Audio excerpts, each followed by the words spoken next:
I wish I had learned this truth many years ago.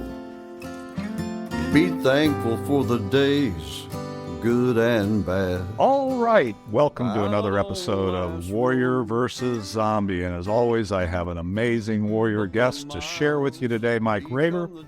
And I'll come back to him in a second, but let me remind you or let you know why you're here. Success is a journey, it's not a destination. As warriors, we all have a history of ups and downs, wins and losses that are all part of making us who we are up to this point, and they provide a foundation for our path forward.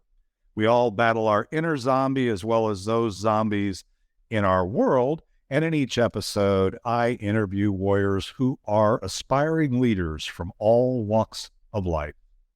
We have entrepreneurs, artists, health practitioners, business owners, literally any inspired leader that has a story to tell. These warriors have a cause, unique value, and a vision that goes generations into the future, and today's guest is absolutely no exception. Mike Raber is an awesome warrior. He's a #1 international best-selling business author, speaker, and coach. His journey of leadership, building relationships, growing different businesses, along with writing different books, have helped to make him the coach, business, and wealth architect he is today. Mike works with coaches, influencers, and professionals who are striving to be thought leaders. He helps them fully understand their own superpowers or the core genius and step into their purpose as they help their clients obtain peace and profitability in their business. Mike created a powerful framework to help his clients remove false beliefs that often get in their way, such as dealing with the imposter syndrome and the many challenges faced by small business owners, and that culminates in their financial liberation through creating an effective community. So Mike Raber, welcome to Warrior versus Zombie. How are things in your world today? That is good, actually. They're predicting we're supposed to get 8 to 10 inches of snow, but it's going to come tonight while we're all sleeping, hopefully. So, considering that I'm in Wisconsin and I'm across the street from the lake, I have the blessing of the lake keeping things warm, but also have the fact that we've been have had amazing weather over the last, winter for that matter. It's been warm. Today I think it's 40, yes, it was 43 degrees. Today it's back down around 37. Hence the snow coming. However, usually, I would say the last 3 snowfalls we had, it snowed overnight. So it's nice. You wake up, you shovel the snow, and you go about your day. And the snowplows take care of the rest. We had one snowfall that came all day, and that was the only one all winter long that was actually an inconvenience. So I would have to say life here is very good, weather-wise especially. So you just illustrated a very important warrior mindset thing, which I love. I lived in Michigan for 18 years in the Detroit area. I understand lake effect snow. I also understand kind of the part of the country you're living in. And when you say, oh, it's nice weather here, we may get snow. And I'm going, okay, so it's in Dallas right now. I think it's a little chillier today than yesterday. So it's in the 60s and we'll be in the 80s by the end of the week. The concept of, oh, well, it snowed overnight gives me PTSD, because even though when I was working in the corporate world, even though snowing overnight was a beautiful thing, my kids loved it. And my wife loved it when she didn't have to get out of it. But what that meant to me where I lived was I would usually have several, even if it only snowed like 8 inches, I have several, maybe a foot plus or more against my garage door.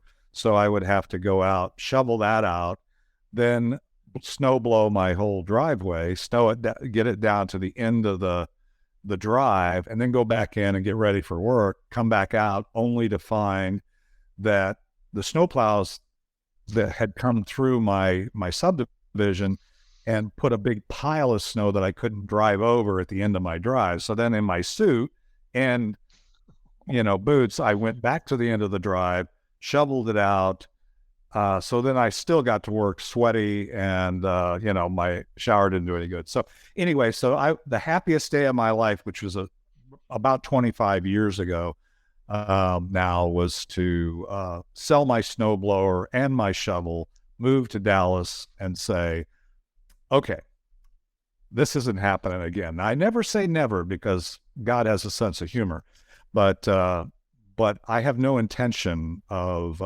appreciating the beautiful weather you've just described. So, Yes. I don't mind going on a ski trip or going someplace to visit it, but if I have to go about my everyday life, it hopefully won't include shoveling a driveway anymore. But anyway, that's more than anybody signed up to get here. Anything else other than wonderful Wisconsin weather going on in your world today? Is everything good? Yeah, definitely. In fact, we're actually we've been trying, my stepmother lives in Indianapolis, and we've been trying to go see her for the better part of 9 months now, but weather or other issues have always got in the way. This time, though, we finally said, okay, everybody's in town. We can make this trip. So we scheduled it for Saturday, unbeknownst, not knowing that the snowfall was coming. But as it looks like, it will be done by Friday morning, and we can still get about our business and drive to Indianapolis, just about a 5-hour drive. So we're going to go there in the morning and spend the afternoon with her and then come back. So some might think of the idea of 5 hours one way and 5 hours back to have lunch with someone bit on the crazy side, but for me, I love to drive, so it all works in the end of the day. But so that's exciting anyway, knowing that we have this trip coming up. Well, Mike, I got to tell you, as I said before, there's a lot of aspects of the life that you have that you, even if it's driving 10 hours to Indianapolis for a week, that kind of thing. I've done those things before. There's a lot of things that you've done that you don't want to do again, or, they may be part of your ideal day, but it's once in a blue moon. So I think that's brilliant. I love it. Let's do this. Let's take a quick break. We've gone a little bit long here, but not too much. And I want to get into your story. I want to hear about how you started and how you got to where you are today. So we'll take a quick break for the audio audience, hear a little bit of Ricky Jean Wright and our theme song, It's Not the Getting There. And we'll be right back with Mike Raber and Warrior versus Zombie. But the miles become the teacher while the student learns real slow, traveling blind most of the time. Wherever you go, it's not the getting there, it's the journey every day. It's not a race. All right, we are back. And Mike, interesting check-in. Again, I think you gave me a little bit of PTSD there, reflecting on the 18 years that I lived in Michigan, but we'll get over that. So tell me, how did you get from where you started to where you are today? Wow. A lot of hard work, a lot of faith, and a whole lot of, get up and go, not giving up, perseverance. And I was fortunate on one hand in that my entrepreneur and business journey started as a 12-year-old. And it came about how my mom and stepfather at the time got divorced, and I had to make a choice, live with her or live with him. I chose him because we got along really well. And he at the time was working as a head chef for Marquette University here in Milwaukee, Wisconsin. And he, anyway, long story short, the school I was going to for middle school was like a war zone. Fights every day, breaking out. I came to the conclusion if I finished out the year there, I probably wouldn't finish it alive. So I dropped out of school as a 7th grader and started going downtown to Marquette where he was working and would help him in the kitchen. And I would listen to conversations that the cooks and stuff had. And I found that I knew I was passionate about business. And at some point I would likely go back to school. I just knew I wasn't going there. And I started sitting in all the business classes and the law classes, and they would bring an SBA to do different classes. So as a 7th grader, here I am sitting in these college classes, taking note after note after note, digesting everything that I could. And put together this vision of a business that would in time become a game changer in how business was going to be done. Because I looked at, even at the 12th grade, I could see all the things that were working and all the things that worked. And there was a big valley between the two. And hence this journey begun. I then ended up going back to school and going on to college and found myself in Asia for 5 years, where my journey as education continued onward, where I started to work with business owners over there and learning how business was done in Asia and seeing things that worked, again, things that didn't work. And it's been a continual journey from that point forward. And then we have now 28-year-old and 25-year-old twins. But when our kids were born, I came to the conclusion that my wife had reached a place in her job where she really wanted to be at. So for her to stay home and take care of the kids wasn't really fair. And I knew at some point I wanted to teach businesses how to build a business, and not just start a business, but how to grow it and scale it and be able to turn the business into an asset, much like a golden goose. So I had to do so first. I'm a firm believer that don't just teach, do, learn, and then teach. And part of the learning comes through teaching. So I had this limousine that we used in the real estate office I was managing at the time. And when I resigned from the real estate office to take care of our kids, I started a limousine company because it was a very low startup. And I had set a goal at the time. It was kind of funny how goals work, where my father was talking about how he just made $100,000. It was his goal that he had an income. And I decided I was going to double it. Like every son wants to do, you want to outpass your father. So I set a goal to make $200,000. I was going to show him. So I went to work and built up this limousine company, and life was good, and except I had no money to show for it. And I reached $200,000. However, my business ended up going quite in the red in the process of getting there. So I hired a coach. And the first thing the coach did was ask, how much did you net? Now, keep in mind, I had a pretty good business foundation at that point. And I looked at him and says, Nat, what do you mean? And he says, out of all the money you made, how much did you spend? And I said, I spent $225,000. So he goes, okay, so you had a goal to double your dad's income and make $200,000, but you spent $225,000 to make $200,000. That's not a very good business goal. I suggest you adjust your thinking. Right, then he said, oh, so do me a favor, inquire your dad and ask him how much did he net that year, not how much did he gross. And of course, he netted 100,000 plus. So I learned the true value of that income. And anyway, what was really cool though was I then started to build a business, and he started mentoring me and teach me how to properly do it. And one of the things that he did was gave me this sheet that had different boxes I had to fill in answers, numbers to things I had to do. And one day we're on a call and he says, so what was the number for box 3? And my number was very bad because I got caught up with other things and forgot about it. And I'm starting to go into this story trying to justify the lack of what I was doing. And he goes, Mike, stop. And I said, yeah. And he goes, do you know why I gave you a small box to put a number in? And I said, no. And he says, because the box isn't big enough for a story. It's only big enough for a number. Give me a number and that number will tell your story. So I gave him the number and he says, not a very good story. I suggest you change that. So long story short, I was able to build the business up and eventually sold it. And we moved back to the Midwest. And I then started to look at what would be the next step in this process. And granted, there were a lot of obstacles from taking the business that was very much in the red at that point, bringing it into the black and I built it up 100% by referrals. I was able to then sell the business, and the business had value because of the book of business. And I built relationships with a lot of clients along the way, which are still friends to this day, which is kind of cool. But the whole idea was evolving on this vision. It was like putting together this huge puzzle board. And every time I would hit an obstacle, I had two choices. I could either stop and scratch your head and say, well, I guess it's as good or as big as it's going to be. That wasn't an option. So I would find a way to move around it or move through it or find somebody else who had the key to the door that I needed to open. And onward it went. And it's been, I would say, a 40-year journey to develop this business. But it's finally at a point now, which is really cool because all the pieces of the puzzle have fallen in place. And in doing so, I've learned and put together all the different processes. I worked with the financial firm, became a financial advisor, and learned the financial component of business, knew the marketing part, knew how to build and grow a business, and learned all of that.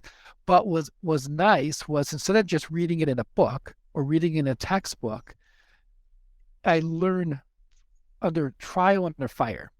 But then I was lucky because I also, by running a limousine company as an example, most of my clients, as I said, became friends, but they also became mentors. So here I'm in the car getting paid to drive these brilliant entrepreneurs around, people that were very successful in their own right, and they were teaching me about what they were doing and teaching me about how to better build my business. And because they knew I had a passion to, I didn't want to just learn to be able to build a better business. Yes, I wanted to do that, but I wanted to learn so I could help other people build a better business. And because of that, I became a sounding board for them, which has kind of carried with me all the way through to where my business is at today, is a firm believer of we first build ourselves, we continue to build those around us, we continue to build our community, and our business is a very good tool for doing that. But as long as we have an outward focus on what we're building, when the challenges come, one of my favorite phrases is when our values are clear, our decisions are easy. Mm-hmm. So when those challenges come up, and we all have them in business, it's the why. What is the thing on the other side of that fence that we have to get to, that we have to build, and who are we able to indirectly or directly affect, improve their life by getting there?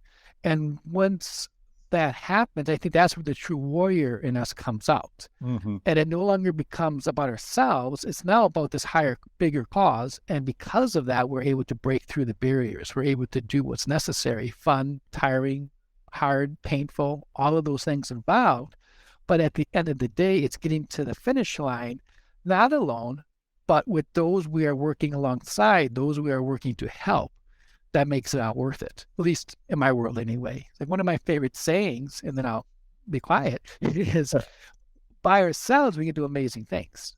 Yet together, we can climb the highest mountain. Yeah, I love that. And so what I've heard, interestingly enough, you've shared a few zombie or encounters. One is the system, if you will, the educational system in your early days you had to overcome in terms of, because again, warriors move forward. There are things that come into our zombies that enter our path, into our minds. And what you've illustrated all along your story here is a warrior mindset, looking at the zombies as simply challenges and then figuring out a way around, over, through whatever they might be as you move forward, and using that mindset. Any other challenges that you kind of glossed over? I mean, obviously there's some family challenges. You mentioned divorce, there's a lot of things there that get embedded in people's mindset or in their limiting beliefs, as we talk about, right?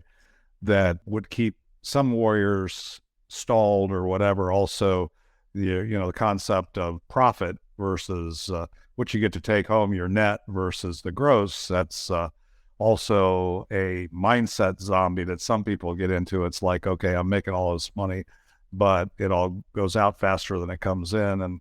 And so that's definitely a good warrior nugget there, and overcoming. Anything else in your path? You have family, you've done some moves here, a lot of challenges, a lot of things that can slow people down, knock them off track, whatever. Anything in there else that you overcame before we move into what you're doing today? Yeah, definitely. And I would say, which is kind of interesting, because one of the bigger challenges that I had to overcome as a young adult was a mentor challenged me to go to Taiwan and spend 5 years there along this training, this educational path I was on.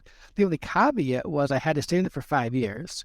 I could only buy a one-way ticket, and I could only bring $100, which meant that I would very quickly run out of money and end up homeless, which I did. I had to figure out how to survive for 5 years or come back empty-handed, so to speak, and that I would come back and didn't accomplish what the challenge was for. And I did it. And 5 years later, came back and everything was a success and life went on. But what was interesting was I had read hundreds of books, taken hundreds of courses, done these things like going to Taiwan with a one-way ticket, etc., that the average person would look at me and say, "You're nuts." In fact, they often did. However, even though I overcame that, I kept hitting a glass wall in my business. I kept hitting a glass wall in my success. And it wasn't until I was asked to write a chapter in a collaborative book project, and I chose to write it on imposter syndrome, that it really dawned on me that my biggest dragon to slay, so to speak, was imposter syndrome. And I started to research and talk to people, going back to clients that I had and asking them, what is it that you did? And did you experience imposter syndrome? And everyone I talked to, no matter how successful they were, they all either experienced it a portion, a period, a season in their life, or it was something they would commonly have to wrestle with. And it dawned on me that if they can deal with imposter syndrome and yet become great warriors in their own right, if I, even though I have overcome these things and dealing with it, and yet I know my path has many more challenges ahead, in order to overcome them, I can't deal or be held down by imposter syndrome because it would continue to limit my growth. And it wasn't until I really dug inside and worked on it and figured out how to, and not so much how to overcome imposter syndrome, but figured out that it wasn't me. It was a faulty belief that I had. And it was as easy as snapping my fingers and making the belief go away as it no longer accepting it as being reality, that things really started to turn around. And then my business started to take off and kind of leapfrog ahead of where it was because I was no longer in the way. It was kind of funny because I was the captain of the ship, but I was also the iceberg in front of the ship all at the same time. And it wasn't until I could get the iceberg out of the way and clearly see the vision. Even though I knew what the vision was as a 12-year-old onward, I still had to overcome imposter syndrome. So I would say back to your question that was easily the biggest zombie I had to overcome. And I'm so glad that I was able to figure out how to do that because it no longer, yes, I experience it from time to time, but just figure out a way to reframe that thought and move forward. Well, one of the things is, and I think we're ready to talk about today, because it sounds like one of the things I always love about warriors is we pay attention to our journey and the things that the zombies that we have to overcome. Imposter syndrome was one. I even mentioned it in your introduction. So I figure that's kind of like your focus today of coaching. But one of the things I love is that a lot of us shift our focus from, okay, I've overcome this, to I now can see that reticular activating system. I can see that attribute in other people, and I can now help them on their journey do that, which sounds like where you're at with your coaching. So let's do this. I want to take a quick break for the audio audience and hear another snippet of It's Not the Getting There. And we'll be right back to hear about what you're doing today, why you're doing it, what kind of impact you want to have as we get into the third segment of Warrior versus Zombie with Mike Raber. It's not a race to see how many people know your name. One day you realize time was worth more than the gold. It's not the getting there. When you get there, you'll know. Funny how wisdom and youth. Fascinating. I love it, Mike. And, at some point we'll have to maybe have a follow-up podcast. I want to hear about it. I really would love to, if we had more time, to talk about that Taiwan experience and that $100 in your pocket and who the heck made you do that. That's the other thing. I'm not only fascinated that, as you pointed out, that most people wouldn't do that. Number two is it makes you seem a little crazy for doing that. But anyway, I'm not going to go there because that is, I mean, again, no growth. There's one truth in that, whether you exhibit it in such a dramatic way or not, it's that no growth occurs within our comfort zone. So obviously you were pushed out of that and had to learn things that you wouldn't have learned if you'd have just stayed nice and comfortable and in the Midwest and you moved to Asia. So Anyway, but maybe we'll have to do another episode on that. But anyway, let's talk about why you're doing what you're doing today. Okay, definitely. And it really comes down to over the last, one of the gifts, as much as I always hate to use the word gift over the last 3 years, because was a hard time for so many people. But I was working with a friend who was still a friend, but colleague. And she had this huge vision as well, that she wanted to build this organization. And it involved being around people. It involved networking. It involved being able to get out and do things. And just as we started to put this puzzle pieces together, everything shut down. And we went from not being in the network to being stuck in front of a screen, not being able to go out and talk to people, but being stuck at home. And everything came crashing to a halt. And I was talking to her and I said, so what are you thinking? And she says, I don't know what to think. I'm terrified. And I said, well, is your passion to help and be a supportive conduit for small business owners? And she said, yes, very much so. I said, would it be fair to say that right now, small business owners are also in a world of hurt and they don't know what tomorrow's going to look like and they're terrified of what's coming? She says, oh, definitely. I am. Why would they be any different? I said, then let's put together a summit and bring in people from different walks of life and have 10 days devoted to the small business owner, talking about all sorts of business topics, and we'll do it as a free resource. And she said, can that be done? I said, why not? Let's do it. So we decided within 3.5 weeks, we were going to host the summit, and we built out the platform, and it was 3.5 weeks of 15-hour days. However, at the end of 3 weeks, and I never did that before. It was learning under fire, definitely. But we built out this really cool platform. We put the summit on. She put together a Facebook page that had like 10,000 people go through this program. And it was an amazing experience. So we continued to charge forward. And then we decided that we're going to do a summit 2.0. And the people that now we're working with said, so are you going to do it next year? And we said, no, we're thinking in about 2.5 to 3 months. And the average response was, are you crazy? It takes 6 months to a year to put on a summit, especially to the magnitude you're talking about. And I thought to myself, I'm sure glad they didn't talk to us before we did the first one, because we did 3.5 weeks. We probably wouldn't have done it. We realized what it could take. So long story short, that really showed me that there was a huge passion for people that had a story. There was a huge need for a platform or for a place where people can go to get relevant information. And even though there's a lot of different conduits out there where people can access said information, I started thinking back to myself and my journey with dealing with imposter syndrome, and how one of the visions that I got was to build this community of 100 million people. And the idea behind that is to have it as a collaborative community of people working together, nonprofits, businesses, all working together as a whole.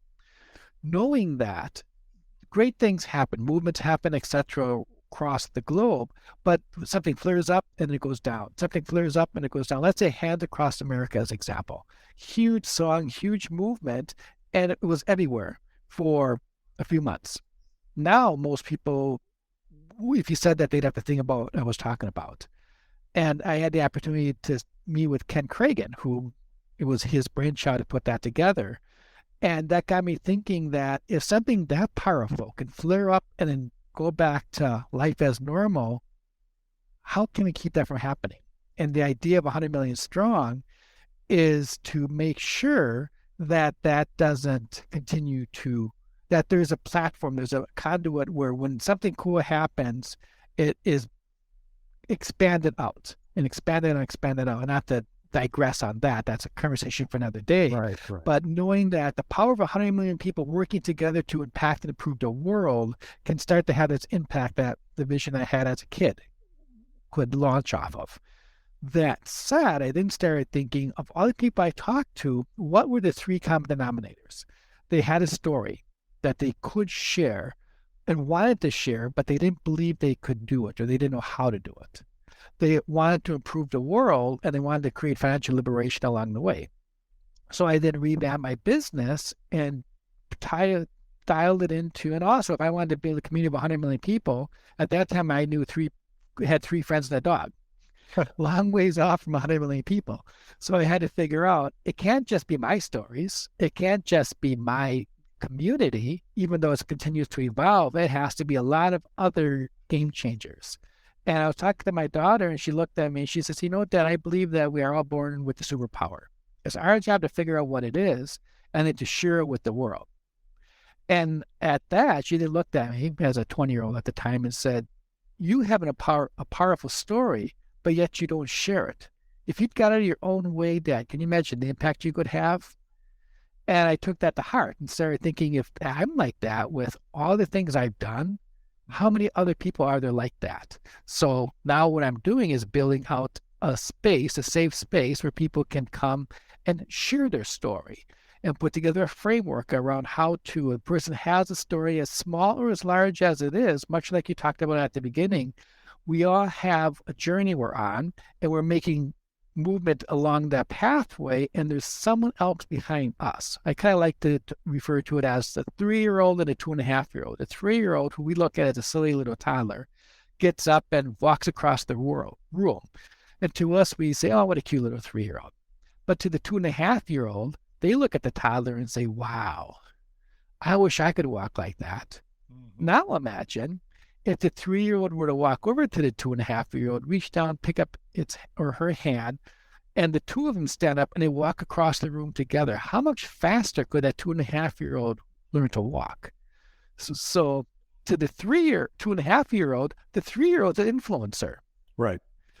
And if a toddler can have that impact, who are we not to have such an impact? So back to the answer to your question, now I am building out and sharing this platform, people teaching them how to get their voice out there, use their voice, whether it's through speaking, through a podcast, much like what we're doing now, through writing a book or writing a chapter in a book. There's different means of how that can be done, but giving them the safe space to show up and share their story, and then in doing so, having the faith that their story is going to impact someone else, or maybe millions of people, who knows. And in doing so, they're going to also be able to create financial liberation through the process. And as more and more people come in and say, wow, I got a story, I want to share that, or I have this core genius and I know someone else can resonate from it, let's do it together. Going back to my saying, that's how we're going to hit the 100 million people. I think that's brilliant. I mean, you've answered my next question already, the impact you hope to have. And that's, again, you've kind of laid out the whole purpose podcast and, whatever, sharing warrior stories. There, we all have a story, whether we realize it or not. And there's the 2-year-old behind us. So, I kind of I like the term Sherpa. I've been down this path before. I'm a little further down the path. It doesn't mean that I've got it all figured out, but I've learned how to walk, and now I can pick you up. And that's one of the things where I could see it and I could feel it in your story.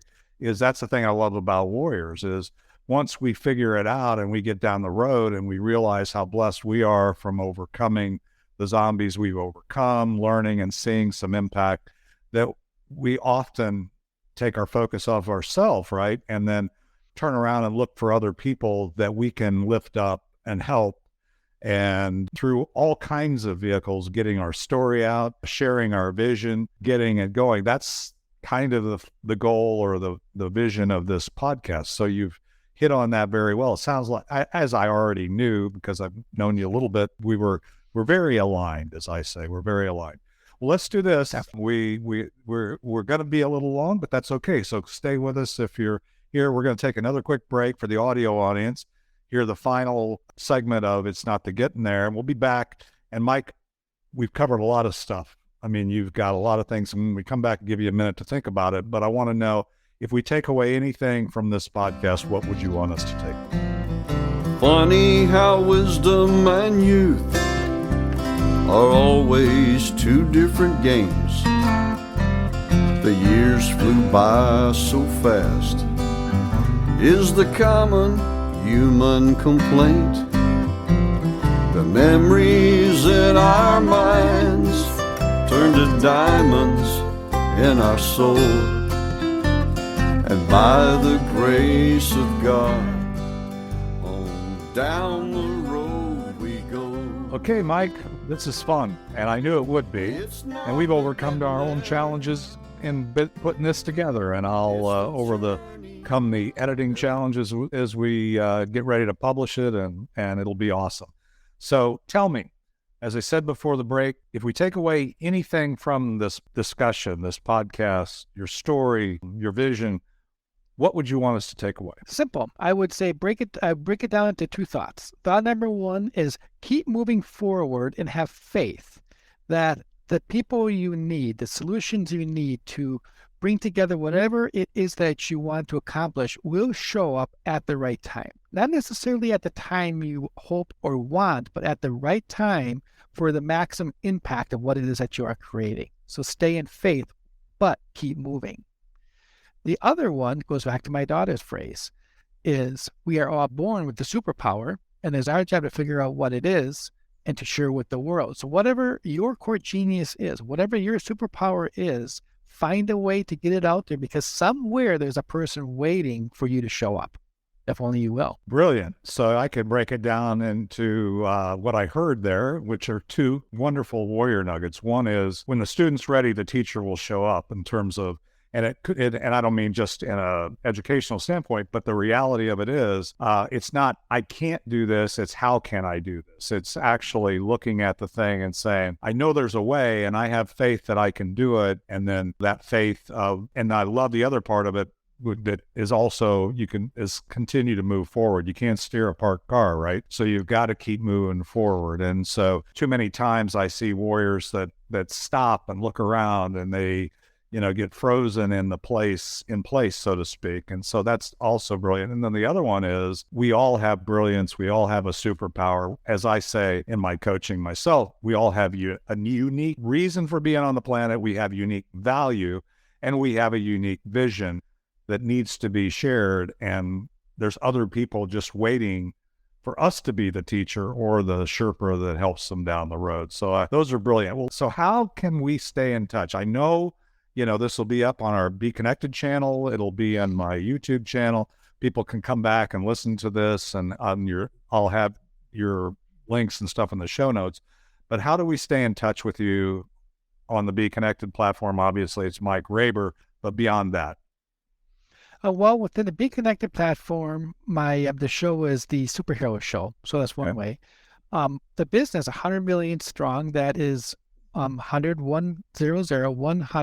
million strong spc.com. So there's a lot of information that talks about the vision and what we're building out there. But keeping things simple, especially for those of you who are listening to this while driving, my name, MikeRaber.com, will bring you to my signature page, which has my social media handles. It has, again, the access to the website, it has access to podcasts where hopefully, David, you will be on very soon, and access to other awesome information. So rather than racking your brain on where and how and when to go, just go to MikeRaber.com, and I hope you'll find it beneficial. I'm certain they will, Mike, and MikeRaber.com. That's an easy one. Or if you're already on the Be Connected platform, you can find Mike, and he's an absolute wonderful connection to have. And I'm glad that this platform connected us as well through the process. So anyway, well, I could talk to you forever, as it feels like we already have. I know we had a little prep time and some other things, but we're going to have to land the plane for this episode of Warrior versus Zombie. We'll be back next week, same time, same channel, and we'll hear another warrior. But for now, let's hear the final outro of It's Not the Getting There, and we'll see you next week on Warrior versus Zombie. It's not the getting there, it's the journey every day. It's not a race to see how many people know your name. One day you realize time was worth more than the gold. It's not the getting there, when you get there you'll know. One day you realize time was worth more than the gold. It's not the getting there, when you get there you'll know.